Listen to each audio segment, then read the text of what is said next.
Vishnu Varunendra Rudra Marutas Tunvanti Divyaistavayr Vedai Sango Pakramo Panishadair Gayanti Jang Samaga Dhyanavasthita Tadgatena Manasa Pashyanti Jang Yoginaha Yasyantang Navidusura Suragana Devaya Tasmai Namo Namah.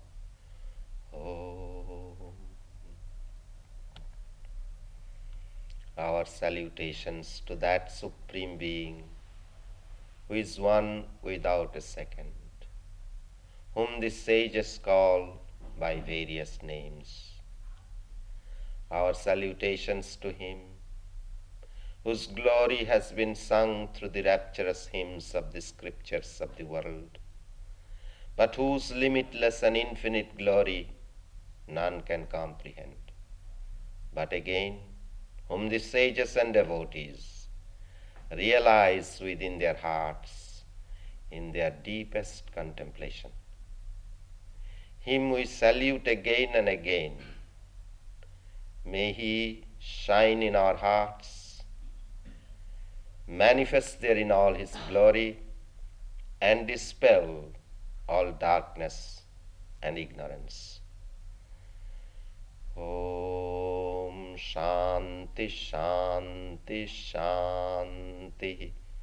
Peace, peace, peace. I am going to speak to you this morning on faith. The English word faith has often been misunderstood and misapplied by referring it to blind credulity, which accepts all kinds of theories, dogmas, creeds, superstitions without questioning, and repeat those parrot-like. When faith becomes such, then religion becomes degraded. As Swami Vivekananda used to say, that kind of credulity, blind credulity,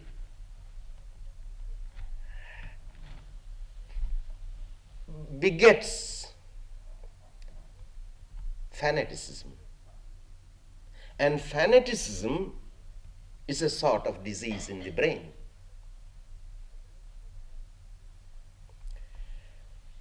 Let us try to understand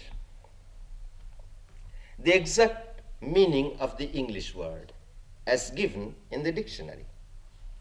The assent of the mind or understanding to the truth of what God has revealed.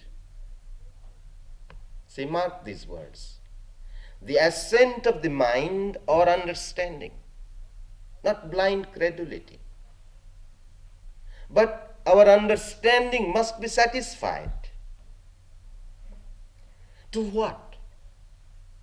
To the truth of what God has revealed. You see, here comes faith. Faith in the words of the scriptures. Because in the scriptures, the truth of God is revealed. And in the Vedanta it is pointed out, not only what is recorded in the scriptures, but also there must be a living guru, living master. And his words we have to accept, but with understanding. You see, revelation,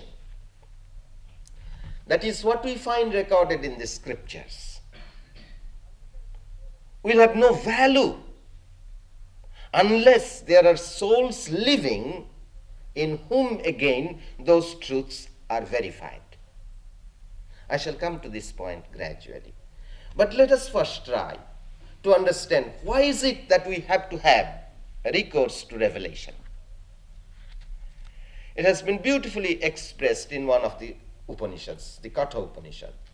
Brahman, words cannot reveal, mind cannot reach, eyes cannot see. How then, save through those who know him, can he be known? See, his very existence becomes unknown. Because there is no definition possible, there is no expression possible of what God is. It's anything that you can express in words is something that is limited, something that is relative. Sri Ramakrishna used to point out how everything has been defiled through the lips of man. But there is one truth, the truth of God, that has never been defiled through the lips of man, because no man can express what God is. And yet again, he is realized and he is realizable. And it is, we hear about him only from those who have realized and who has experienced that truth of God in their own lives. Now again, let us try to understand how many kinds of proofs are there to find out truth. In Vedanta philosophy, it is pointed out there are three ways of knowing the truth, or there are three proofs. One is direct perception. I see you before me. I see this building. I see this world with my senses. I see, I hear, I smell. This is direct perception, and we do not doubt the validity of such perception. Of course, the condition is that our senses must be in good, right order.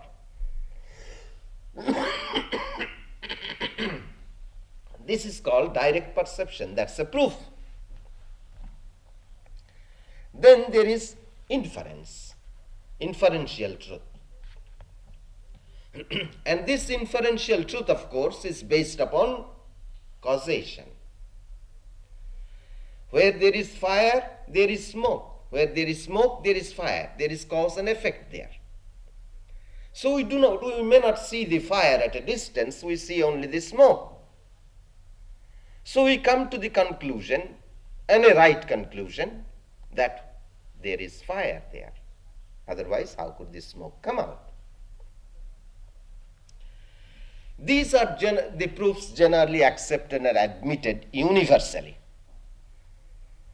Now, when it comes to the proof about religion, about God, about soul, about the immortality of the soul, and so forth,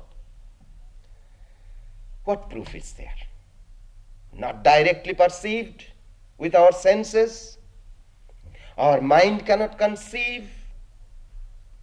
And there is no existing objects, known objects, from which we can link a causation, and from the known we can come to the unknown. Of course, I must admit that in every country there have been philosophers and theologians who have tried to prove the existence of God scientifically, they would call, and rationalistically, they would say, and they try to reach that ultimate truth from the unknown through their reason to the unknown, from the known to the unknown. For instance, there is the well-known theological proof for the existence of God, which is known as Teleological Argument. That this, in this universe we see intelligence manifest,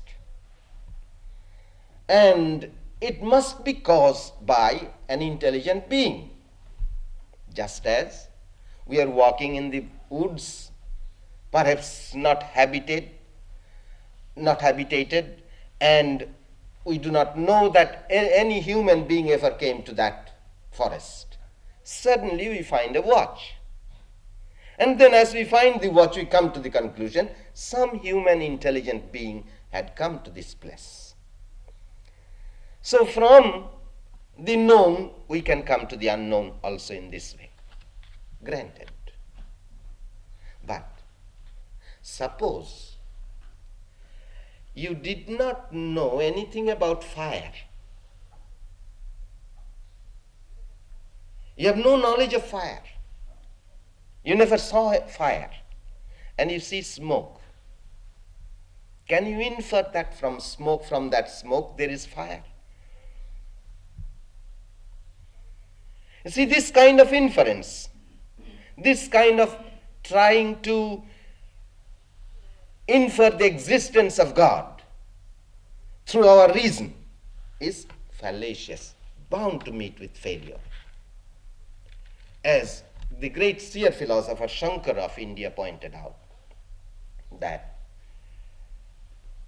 one intellectual scholar, highly intellectual, can prove through his power of reasoning, can convince you the existence of God. Another, some years later, another man, more intelligent than the last one, can come and prove that there is no God. And it is not possible that we can gather all the intellectuals of past, present, and future together and have a debate and discussion and come to an understanding about the existence of God. So through reason, it is not possible. Our intellect falls far short of that. Now, granted that there have been philosophers, great intellectual philosophers, who proved the existence of God through reason and inference. Take, for instance, the great philosopher Hegel. He proved conclusively the existence of an absolute being. Yes, as you read his philosophy, you become convinced. But here, I may question him. Yes, true, you have proved the existence of an absolute being. But what is that absolute being? A conception, an idea. You have established an idea of God. But can you give me the guarantee that that idea and the reality tally? You see, God is the reality, the absolute reality. It's not an idea. The idea is not the reality. You see, even if we go further, we have to agree with the great German philosopher Kant that even what we sense and perceive, the thing in itself remains unknown. Because what we sense and perceive, what we know, is an idea.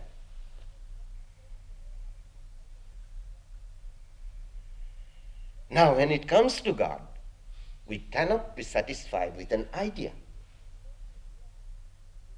To know God means to know the reality in its absolute aspect. Furthermore, if we depend only upon reason and discard revelation, then there is another great defect in our reasoning process. You see, this inferential knowledge is verifiable with regard to the sense perception and the inference that we make. There is smoke. Where there is smoke, there is fire. And we see the smoke and we come to the conclusion there is fire. If there is any doubt in our mind, we can go there and verify that there is fire. So it is verifiable. Now, if we simply start with reasoning and inference and we come to the conclusion that there is a an intelligent being. Is that verifiable? Can we directly perceive that? Of course, it's beyond our sense perception. And that is why you find that every religion, it's not Vedanta alone, not Christianity alone, but any religion, worth the name of religion, bases its truths upon what they call revelation. The Hindus will say Vedas are the revealed words of God. The Christians will say the Bible says so, the good book, there is the gospel, the good message. Those are the revealed words of God. The Mohammedans will say our Quran is such. The Buddhists will say our Tripitaka is a scripture, revealed scripture. Thus we find that every religion worth the name is based upon scriptures, revealed words of God. But we must try to understand what scriptures mean. What do we mean by scriptures? What do we mean by revelation? The claim is made again that what we find in the scriptures are the records of the truth of God as revealed to the seers and sages and prophets. As we find declared in the Upanishads, a great seer says, Vedaham etam purusham mahantam. I have known that great being, that great light. You see, the claim that I have known, we have seen, we have experienced in our present age. As you know, when Swami Vivekananda, he was a young boy, he was seeking the truth of God.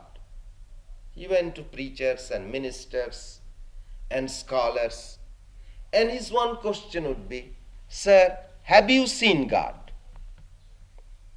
Of course, they couldn't claim. Then at last he came to Ramakrishna and he asked him the same question. And his answer was, yes, I have seen him. And I have seen him more definitely and more realistically than I see you before me. Can you show me? Yes. There lies the truth. Not because it is recorded in the scriptures, but because it is verifiable. And in fact, as I shall presently point out, that religion consists in verifying that truth for ourselves. You see, whenever any claim is made that my God is the unique, that Moses or Muhammad or Christ or Krishna or Buddha or Ramakrishna, that one is unique, then I make the mistake that, and I do not understand anything then. Whenever such a claim is made, and whenever any claim is made that revelation is historical, as it is, that claim is made by Christianity, that this revelation was given to Christ at a certain period of time in history, and it ends there, then I'd say you are degrading the teachings of Christ and Christianity. That's not Christianity. That's not the teachings of Christ.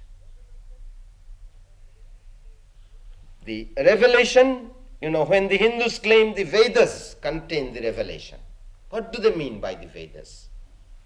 They do not confine that revelation to those 4 books the Rig, Sama, Jajur and Atharva. These are the 4 Vedas. But they never limit that when they say Vedas are, that Vedas record the revelations. They do not limit by saying that those are only in these, within the pages of these 4 books. On the other hand, they point out, Vedas are beginningless and endless, eternal. That revelation existed from the beginningless past, and that revelation will again come into reality in the future. Then, as I said, that it is not unique with any one individual.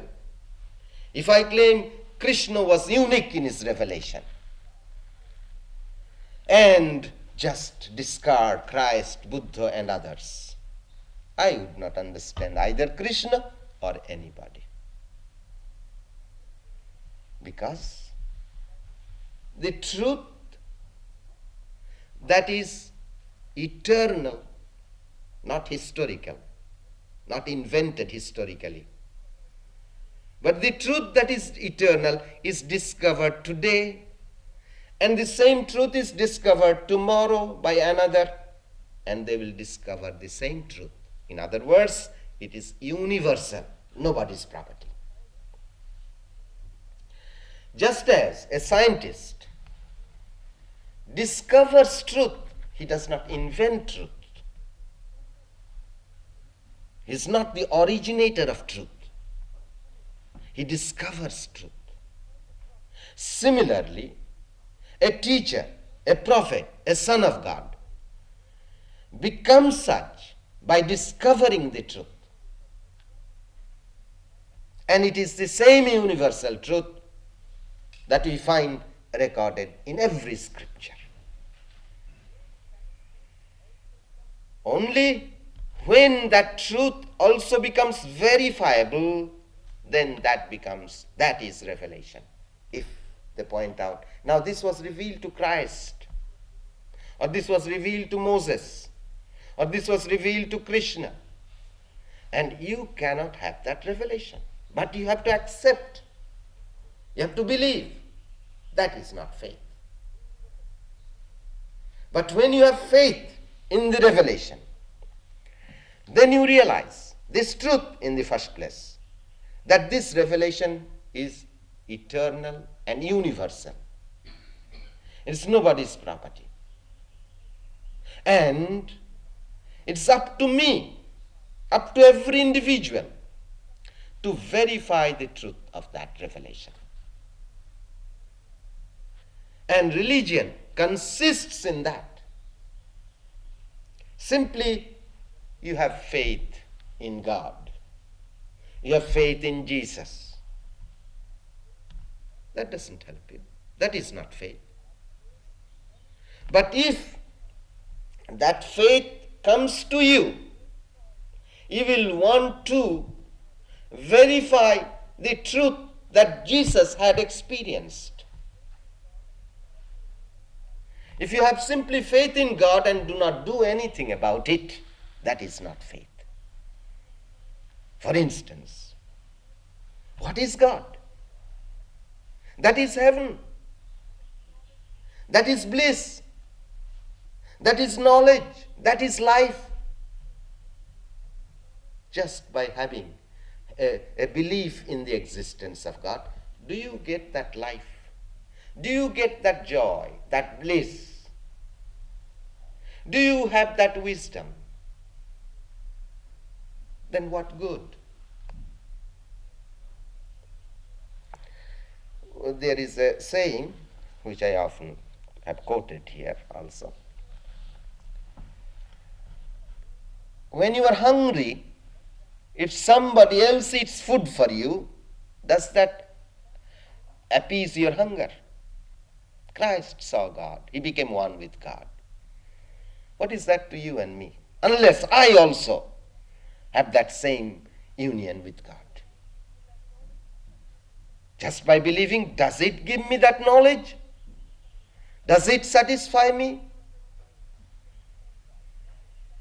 If you want to enjoy the beauty of the sunrise,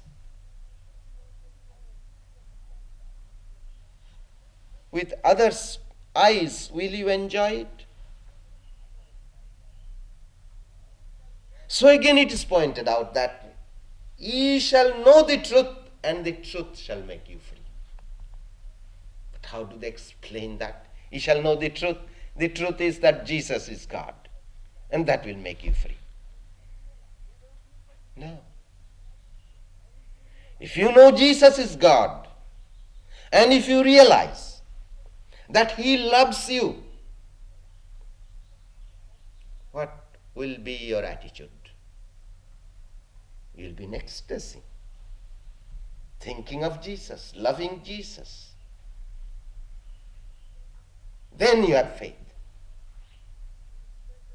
You know, sometimes I feel this way. It is better to be an agnostic than a so-called believer. It may shock many of you. But if you are a believer and just become satisfied with that and go on with every other affair in the world, then such a belief is hypocrisy. An agnostic rather is sincere. He doesn't know. But of course, I must tell you that there can be no atheist. You know, people may say, I am an atheist. But that's foolishness. I'd say that's a great mistake.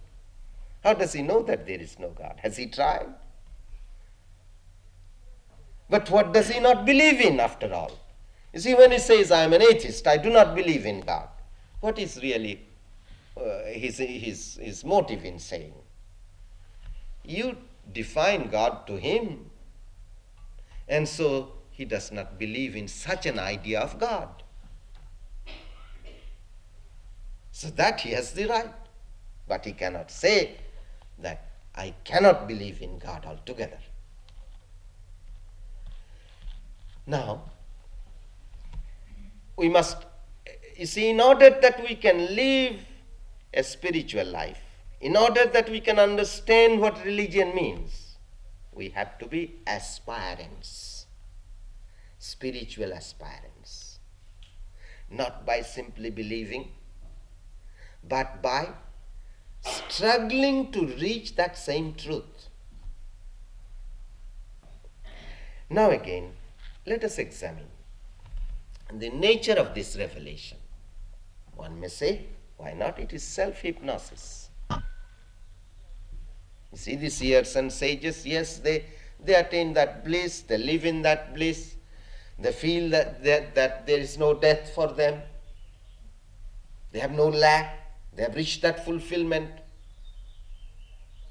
Or you have the vision of God, and from that comes all these effects. What is the proof that it is not self-hypnosis?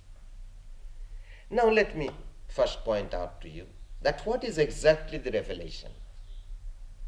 We have a saying that arthe anupalabdhe in Sanskrit it is called.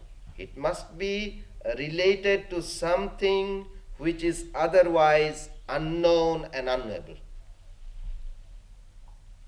You see, if you say, now, I can read your thoughts.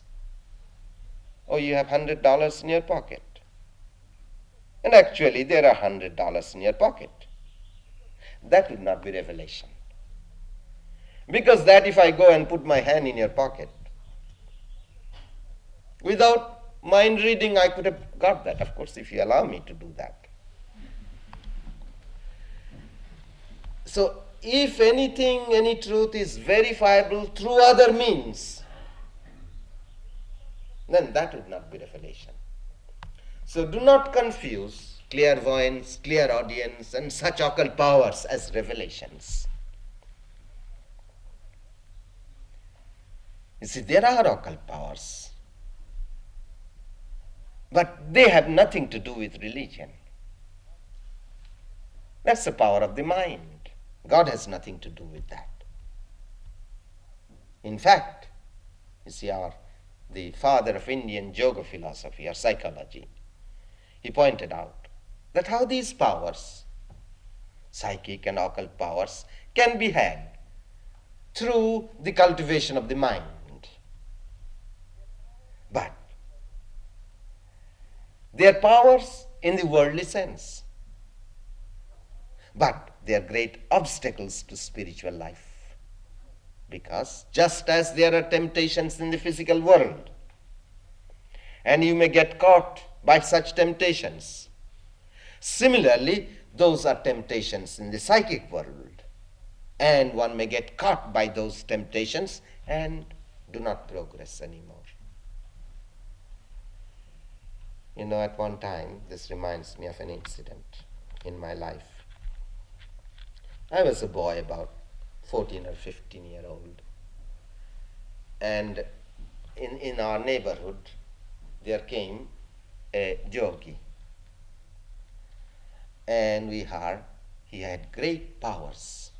And so, of course, we ran to him, and his power was, you think of any kind of fragrance, good or bad, rose or marigold or jasmine or any perfume, you just think. Or some stinking smell also you may think. And touch his toe, and then you go and smell it, you get the same smell as you have been thinking. So each one, many of us experimented, and we thought of different smells, and we touched his toe, and we began to smell that fragrance or that stinking smell. And of course, as a young boy, I was very much excited, and I wanted to be his disciple and so forth. There was one older man who was really a spiritual man, and he knew me. He watched my enthusiasm. Then he called me and said, "Have you read Vivekananda?" I said, "Yes, I have read him." Then he says, "Go and read such and such passage. You will find Vivekananda says, those who display such powers, their door to spiritual life is locked." And so it was. Next we heard about that man that he ran away with the daughter of his host. So that's not religion. So that is one test. You see, everything is to be tested. Otherwise, many men may come and say that, "Now I have revelation. The world is going to be ruined, to be destroyed tomorrow. So sell all you have and give that to me." It's a revelation. You see, any crazy brain can claim to have revelation. It has to be tested. What is the test? That it would not contradict any other truth, any other proof. It is higher than reason. But reason has to be satisfied. And then the effects of it. Ye shall know by its fruits. What are those fruits? Peace that passeth understanding. And expression, compassion, love. You feel that love in their presence. Purity, holiness. But of course, again, I must say that this is something that is inside. There is no external proof. Because we go to judge everybody from looking at the surface only. You see, oftentimes I say to people, do you know yourself? Can you judge yourself? Do you know your own motives in life? And you think you know the motives of others? You see, just analyze. We do not know ourselves, our own motives.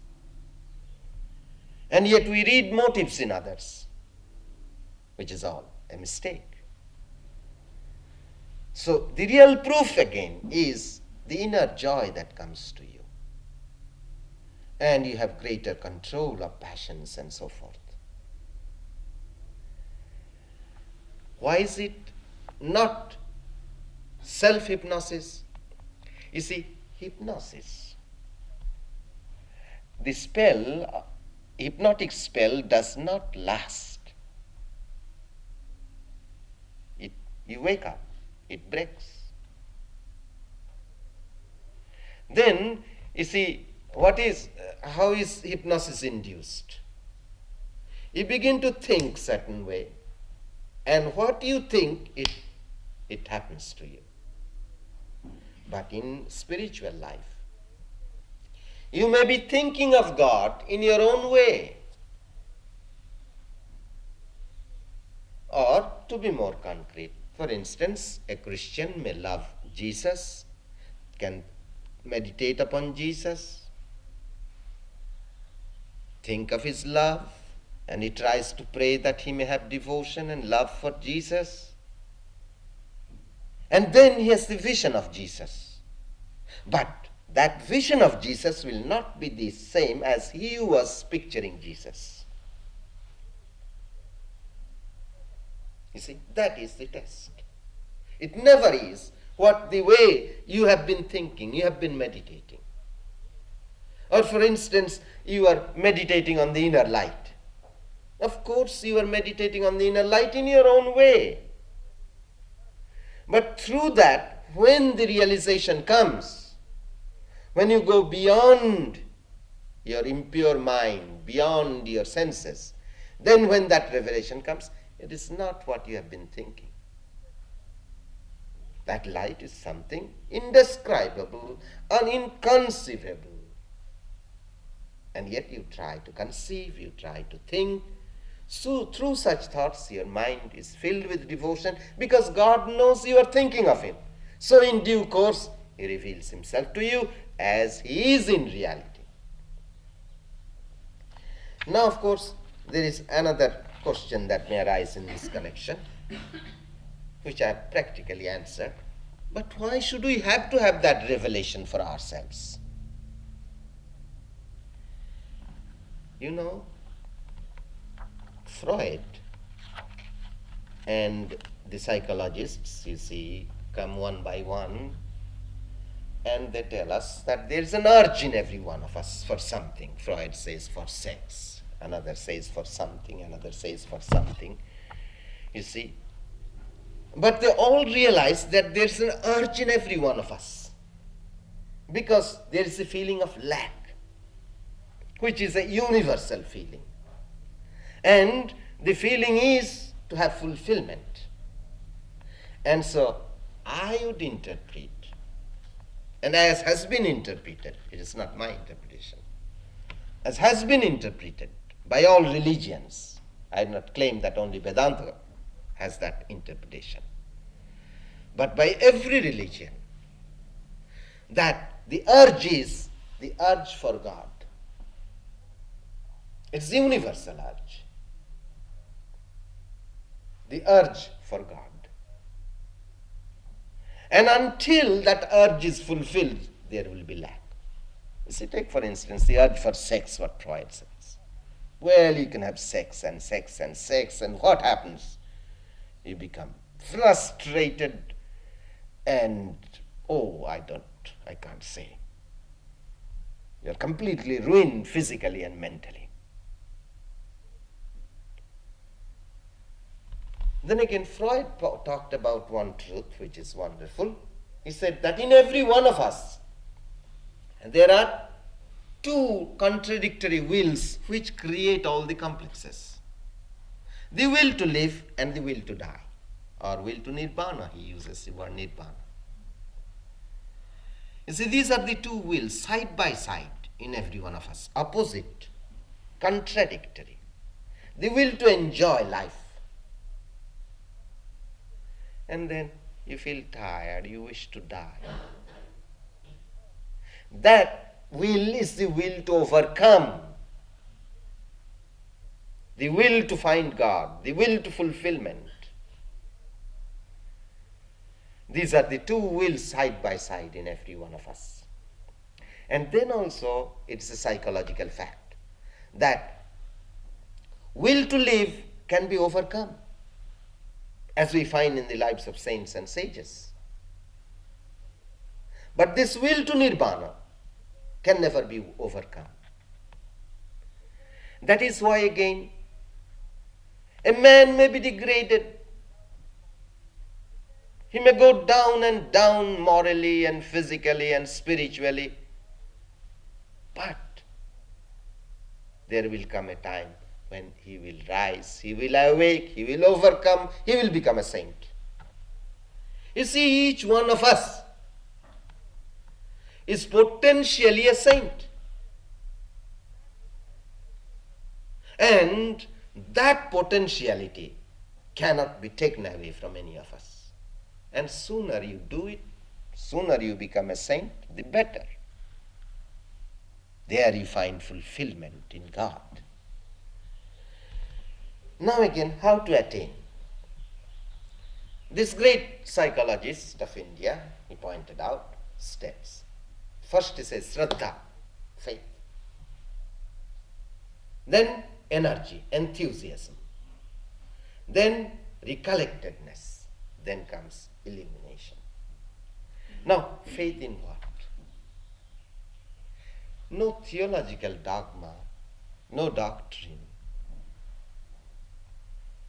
I wish they did not write any theology at all. Man-made dogmas. Of course they had to write, to keep the group within the fold. But religion is individualistic. Your relation to God. Church cannot give you that. Now, what is it that we have to have faith in? Just two propositions, two hypotheses, I'd say, working hypotheses. God is, and He is realizable.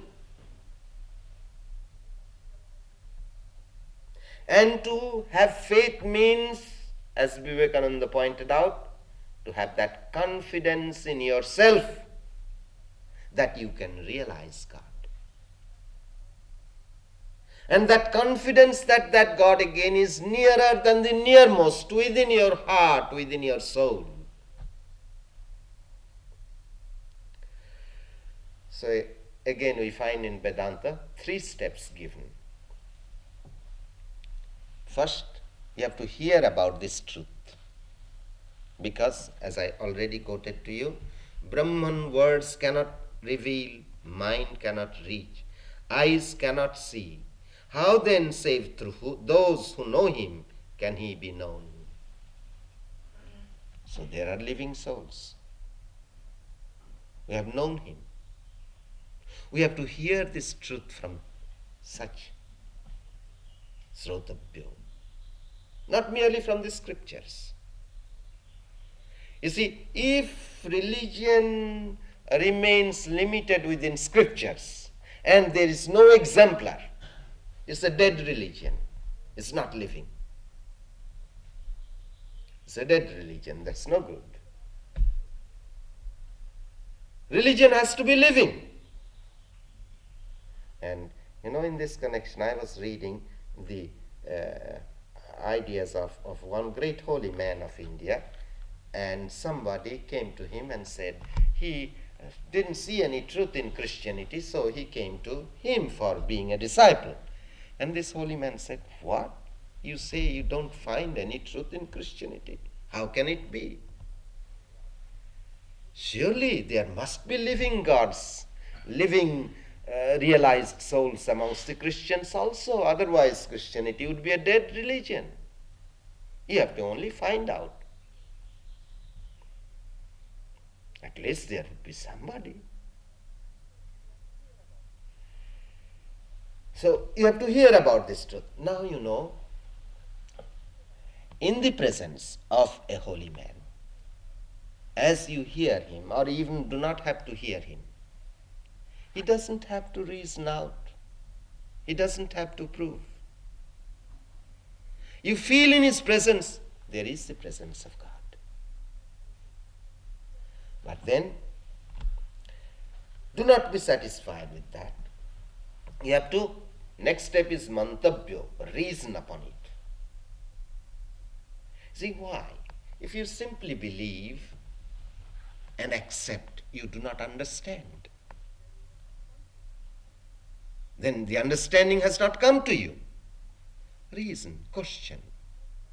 As in the Gita we read, tadavidhi pranipatena pariprashnena sevaya. That truth can be realized by submitting yourself to a holy man, by questioning him, and by association with him. So you have to question. We read stories many times in the Upanishads and in other scriptures, how there comes a disciple to the teacher tells something, and the disciple goes away satisfied. And then the teacher looks at him and says, poor fellow, went away without understanding. So that kind of belief is not right. Question him. Doubt. Do not just accept. This credulity is not so good.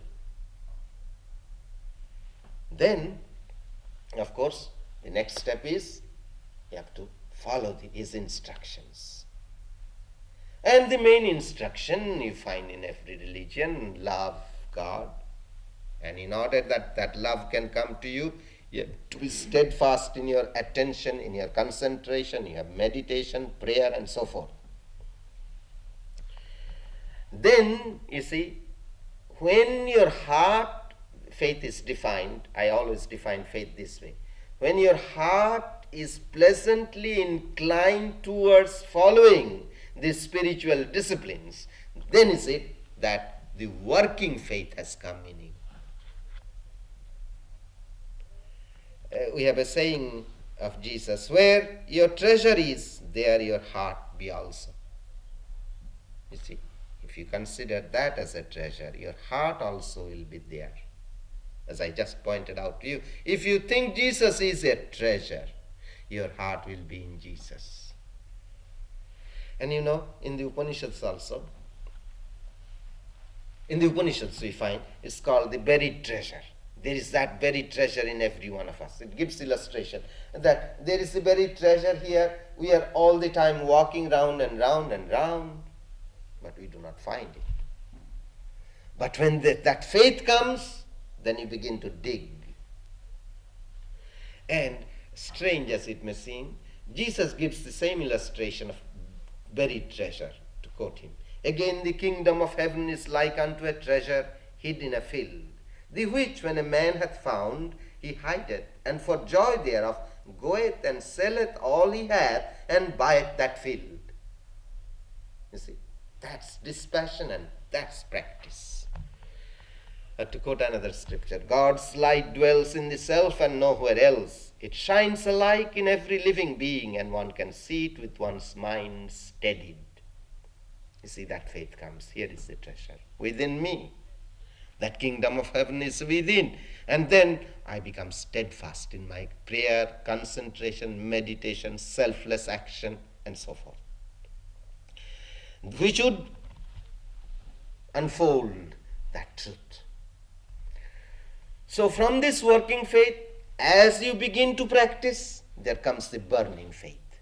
Because you begin to feel that now the words of the Guru, the words of the scriptures are true. You begin to feel the truth, experience the truth, you become convinced. Then there comes that burning faith.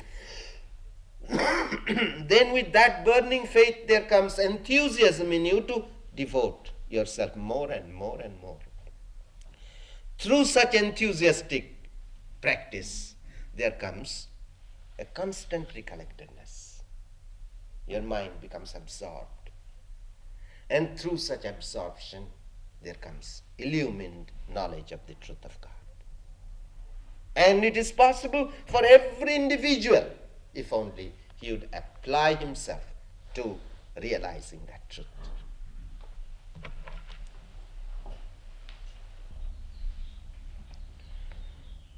Om Hari Om. Om Asato Ma Sadgamaya Tamaso Ma Jyotirgamaya Mrityorma Amritangamaya Abir Abir Maidhi Rudra Jatte Dakshinang Mukhang Tena Mang Pahi Nityam. Om. Lead us from the unreal to the real. Lead us from death to immortality. Lead us from darkness to light. Light us through and through and guide us evermore with thy loving presence. Om Shanti Shanti Shanti. Peace, peace,